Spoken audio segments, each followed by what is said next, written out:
Welcome back to the channel. Today we're going to show you how to change the refresh rate on your Sceptre monitor from 60 Hz to 75 Hz or higher. First, make sure your monitor and computer are powered on and connected properly. Use a high-quality HDMI or DisplayPort cable, as some older cables may limit the refresh rate. Next, right-click on your desktop and select Display Settings. Scroll down and click on Advanced Display Settings.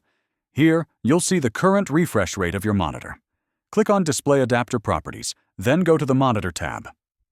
From the Screen Refresh Rate drop-down, select the desired refresh rate, such as 75 Hz.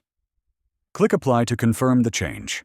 If your Sceptre monitor supports higher refresh rates, the new setting will be applied immediately.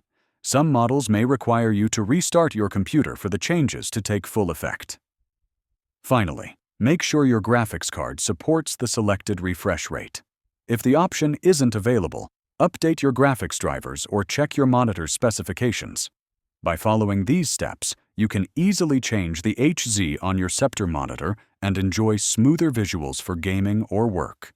If this video helped you, hit like, subscribe, and share your experience in the comments. Thanks for watching.